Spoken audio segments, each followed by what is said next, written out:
Today, we're looking at the Dell XPS 17 laptop. And now, before you start rushing and spending your money on it, you better watch this video. Hey guys, welcome back to our Hardware Access channel. My name is Ivan, and today we are going to look at the Dell XPS 17, the latest model, the 9700. And first of all, please excuse my voice. I lost it in the last 4 days and it's finally a little bit recovered so I can make this video. I'm way behind because of that, but hopefully I can push through this one and show you everything that you need to know about this Dell XPS 17 and is it worth spending your hard-earned money on this power horse right here. As always, we're gonna go through the unboxing, we're gonna go through opening the back of it, we're gonna look at the internals, we're gonna see what we can upgrade, what we can modify, can we improve something about this specific laptop. Now, before I tell you anything else further, let me start with the price. So this one is probably the most expensive laptop that I ever had in my possession, costing about $3,000 before taxes. Now you will ask yourself, well, why is it so expensive? Well, there's several different things. First of all, it's the smallest, slimmest 17-inch laptop with very, very thin bezels. We have a 17-inch 4K screen, which is 500 nits, very color accurate. Also, it's touch. Something I don't care, but I know a lot of people like that. Now, Dell created this laptop with the idea of making it a big production power horse, not really a gaming computer, but there's some interesting internals that you can actually play games with. Now, as a processor, we have the 10th generation Core i9 10885H, which is 8-core, 16-thread processor with 18 megabytes of cache. Very powerful, very good processor, and it's 45 watts without any limitation of the boost of the wattage. So it's actually very, very good, not only for production, but gaming as well. As a GPU, we have RTX 2060 with Max-Q, which is the highest level graphics card you can get inside this laptop. There's versions of it all the way down to i5 and all the way down to 1650 Ti, but this is the highest spec one. And as memory, we have 32 gigabytes of DDR4 memory that is clocked at 2933. The memory itself is 3200 megahertz. As the chipset commands, it's clocking down on 2933, which is fine for Intel. 32 gigabytes is plenty when it comes to production for all your video editing and everything else, not even mention gaming because it's plenty for that as well. As internal storage, we have 1 terabyte NVMe fast drive with 1 available slot. In the future, if you want to expand your storage for more additional one. Coming to ports, we have limited ports, but they're all Thunderbolt. So we have 4 Thunderbolt 3 ports, we have 3.5mm headphone jack, and we have our SD card slot, which by the way is wired super fast to USB 3 and it's achieving the maximum speeds of my SD cards. It's not wired to USB 2 like many other makers are doing. Now the biggest key point and selling point with this laptop is the build quality is on the level of Apple. Top specs, very good. We have fingerprint, a sensor on the power button for Windows Hello. As mentioned, 4K screen, powerful processor, a lot of memory, powerful GPU. So all that can be used for your video editing with Adobe Premiere or DaVinci Resolve or anything else you use, especially if you're utilizing those CUDA cores on the RTX 2060. Of course, as always, I'm gonna be running some games as well to show you if you purchase this laptop for production and you decide to play some games in the meanwhile, can you do it? We're gonna find out. We're gonna see what the thermals are, and of course, we're gonna see some results. But let's go ahead straight into the unboxing and then we're gonna move on. So what's inside the box of the Dell XPS 17? We're about to find out. I'm gonna open this quite heavy box right away here in front of you. Typical Dell black box. And let's slide it out. There's a box inside the box. And I'll take this outer shell out of the way. And now we can see in this sleeved, quite heavy box actually.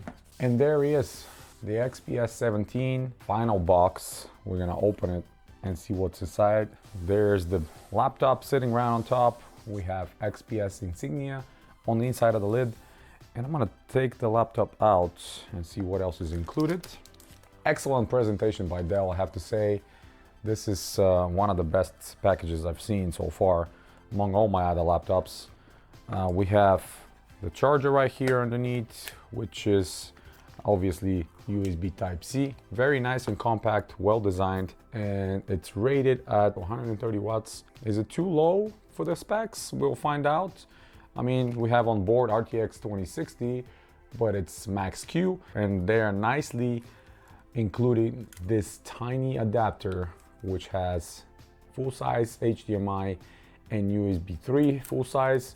That is also USB-C or Thunderbolt, because this laptop features 4 Thunderbolt ports, the quick start guide here, and a user manual and warranty information. And on the other side, we have the regular Mickey Mouse 3-prong cable that goes into the power adapter. And they have a little message right here on the side, 100% recyclable plastics.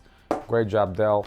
Thank you for doing this for the environment. So let me slide this package to the side a little bit, and we are going to look at the laptop itself. One of the best things about the XPS series is that they're actually so compact, and the 17-inch is about the size of a 15-inch. So what we have on the side, we're gonna look at the right side first. We have the Kensington lock, 2 Thunderbolt ports like I mentioned, and on the other side we have pretty much the same headphone jack, SD card slot, another 2 Thunderbolt ports right here. So 4 total Thunderbolt ports for your connectivity, and yeah, that's about it. Full metal build, high quality as to be expected from the XPS. And on the bottom we have a large ventilation portion, 2 rubber feet on the front and larger rubber foot on the back. This is really tailored towards the content creator, 4K screen, RTX 2060, Core i9, great for video editing, great for photo editing. All that stuff can be done. And obviously with a great ports thing, you can hook up external monitors and also output your video and do all that stuff. So this is the gray version. We have the XPS logo right here, large vent perforations right here. All that bottom is aluminum as well. The top of the lid is also aluminum. So all around metal build of this XPS 17, and I'm quite impressed how well built this laptop is. I've seen the 13 and the 15-inch version of it, but I've never seen in person the 17-inch. One hand opening is kind of possible. If you have it down closed, you can pry a little bit and open it with one hand. That's good. And one of the best things about this laptop is the screen. Unfortunately, it's glossy because it's touch, and the top of it is with this kind of carbon fiber looking texture, which is not real carbon fiber, but it's really nice. And one of the first things I wanted to check is the touchpad, because I've heard before that some of these XPS models, the touchpad is kind of rattly, but this one seemed to be fine. It's not rattling at all. We have the regular size keyboard, no numeric pad, despite the fact that there's room for it. We have perforations here for the speakers, sticker on the correct side for Core i9, 10th gen right here, not underneath your palm. Excellent size touchpad, it's huge, I love that. And yeah, I am pretty impressed with the build quality. And of course, as always, guys know, I'm gonna run some games, I'm gonna run some benchmarks, and we'll see what kind of temperatures we can expect from this XPS 17. We'll see what kind of frame rates we can expect as well, considering that we have a 4K screen here. It's not a regular 1080p. But again, this is not really tailored towards gamers, because this is 4K screen and it's 60 Hertz, it's nothing fast. And I'm glad Dell finally moved the camera right on top instead of down here where they used to have it on the previous models. So now it's on the proper spot. Now the biggest challenge opening the back of the Dell XPS 17 and removing the aluminum back, after taking these 8 screws around, because of the brittle nature of the aluminum, you got to be extra careful going around with your plastic tools and be very, very patient not to crack this. Start from the front. This is what Dell advises. Kind of go around, very careful. Make sure to have at least a couple plastic prying tools or like old credit cards or something, so you can actually pry and go one after another That way it's going to be a lot easier for you to go around. And once you crack that front open, then the back of it will go with no problem. First thing we're going to look in here is memory. So there's 2x16 installed already. This is Samsung memory, very good, 3200 megahertz, but running at 2933 as the chipset commands. We have SK Hynix 1 terabyte NVMe drive installed right here. We have another slot with, again, copper heatsink on it for secondary storage if you want to expand. That's a great option. We have the massive 97 watt-hour battery, which will provide you with plenty of juice if you are planning to use this battery on the road. And from what I've seen and some tests I've seen with the integrated GPU, this battery can last almost half a day, 12 hours, maybe sometimes more, depending on your workload, obviously, but it's one of the biggest batteries. I think the second biggest I've seen so far, the MSI G66 had a 99 watt-hour battery. This one is 97. So right under the limit of 100 watt battery that it's allowed on your carry-on on airplane. So very useful. So now Dell are advertising this cooling solution to be a vapor chamber with 2 fans. And I have to tell you, after running the first couple of tests and nothing too intensive, the CPU is thermal throttling right away, goes over 100 degrees. So I'm actually going to open this and see what kind of thermal paste they're using, and I will see if I can repaste it myself and if there's going to be any difference in temperatures, because right now it's running way too hot. And if you're running production loads like video editing on DaVinci or any other software, that GPU and CPU will be constantly stressed, and you are going to be losing a lot of performance because of the thermal throttle. Again, please excuse my voice. I lost it over the last weekend and it's been 3 days and still cannot recover, but I'm trying to get this video out. No need to upgrade our wireless card because it's already great. We have AX500 here from Intel, great wireless chip, but the only thing we can do is upgrade our storage and memory eventually if we want to. 32 is plenty for now, but in the future, if you want more, you can do 2x32. It supports 64 gigabytes, no problem. I'll go ahead and disassemble the cooling solution and see if we can repaste it ourselves. So here's the cooling solution removed. And by the way, helpfully, they give you the numbers of the screws, how you can go ahead and remove it, starting from 1, 2, 3, 4, 5, and 6. But you will see how thin this cooling solution is. It's definitely something that I haven't seen before, but considering how thin and light this computer is, it makes sense. We have some heat sinks over here and the vapor chamber is in the middle. We have thermal pads over the memory and the VRAMs, but I'll see if I can repaste with some good thermal grizzly paste and see if we can have some better results with that temperature, because right now it's definitely not something I would like to see.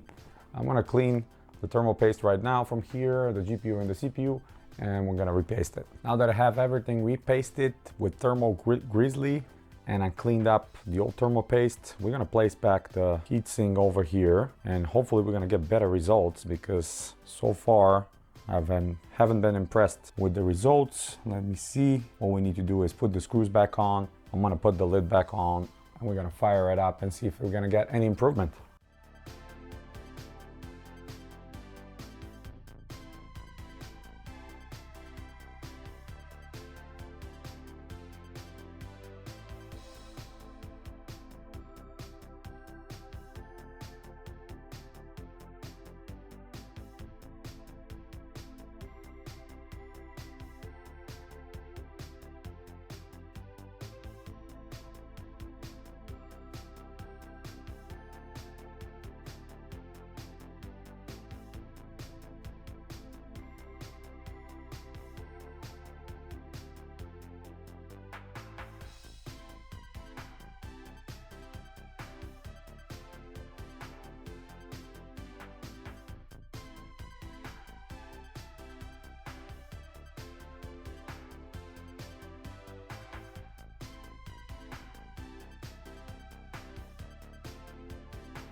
Alrighty, conclusion time. You guys see plenty of the XPS 17 9700 model from Dell. And what can I say about this one? I have definitely mixed feelings about it. Build quality is outstanding, probably the best I've seen among all the laptops in my possession and the ones I had in the past. Powerful GPU, powerful CPU, plenty of storage, great memory selection, but again, that slim profile reflects on our thermals. And you see, we have thermal throttling, we have higher temperatures. Of course, the CPU is going to scale down, which hinders our performance on the long run and is not really helping us achieve higher scores. Even after I repasted with high quality thermal grizzly paste, the GPU and the CPU, temperatures definitely dropped down by several degrees. We had a higher boost on the CPU and the GPU. Took longer from the start to thermal throttle for that CPU, which resulted on better results in gaming and Cinebench R20. There's definitely some differences, but I was expecting much better. Now I know this very slim vapor chamber design is not going to create any miracles, especially when you have the Core i9 powerful processor and the RTX 2060. With the lower spec versions, you're probably going to expect a better temperatures, but that's why I wanted to try this one, the higher spec one, because this is kind of like the benchmark, and from there you can expect less and less when you're selecting a less powerful internals. Now the screen is absolutely outstanding. I love that screen. Unfortunately, if you're planning to game on it, you're gonna have to drop down from 4K to regular 1080p or to 1200p because the frames are just gonna significantly drop at 4K. 2060 inside Max-Q is not capable to do anything competitive or close to competitive gaming with the 4K screen. Color accuracy is amazing. It's absolutely great. If you are using it for production, you're not going to be disappointed. Plenty of ports to output on external monitors. So if you have an external monitor and you set up this laptop to be kind of desktop replacement, you can definitely output through the Nvidia card on that external monitor. You're going to get a better frames, especially if you have a faster monitor, something like 1080p, 144 Hertz. You're going to have some pretty respectful gaming experience, but at the same time, it's not going to be as close to the laptops that are actually gaming laptops because their cooling solutions are much better. That being said, I'm still pretty impressed with what Dell have done here. The keyboard is comfortable, it's backlit, it's not RGB obviously, we're talking about professional laptop. 2 stages of light, plenty enough to see the keys. It's not the most bright lights, but still it's serviceable. I like the fingerprint on the power button for Windows Hello, and the touchpad is ginormous. I love big touchpads, and mine personally is not rattling. I know in the past a lot of people have complained about this model and the 15-inch that you kind of get a little rattle on the touchpad. Mine is very well done, and I don't experience any of that problem whatsoever. Materials used across are great. We have this almost entirely machined aluminum body with just internal carbon fiber-like, plastic. Where your palm rests, where the keyboard is, it's fairly cool. Only the top where the vapor chamber and the fans are, it's slightly warm, but you're not going to be touching that area whatsoever. The most impressive thing with this laptop still remains the screen. I absolutely love it, but as mentioned, 60 Hertz with slow response time, something between 20 and 35 milliseconds. That sharp screen, it's good for production, like I said. Great color accuracy with Adobe RGB, sRGB, but for gaming, not so great, especially if you're planning to do any competitive gaming. With this internal screen, lower the resolution down to 1200p and play some single player games. That should work out with no problem. But if you're doing anything competitive, hook up an external monitor and do it this way. But if your idea is to, wait, let me buy this computer for gaming, I want to stop you right now and say, no, don't do it. There's a lot better options. There's a lot cheaper options, much cheaper options.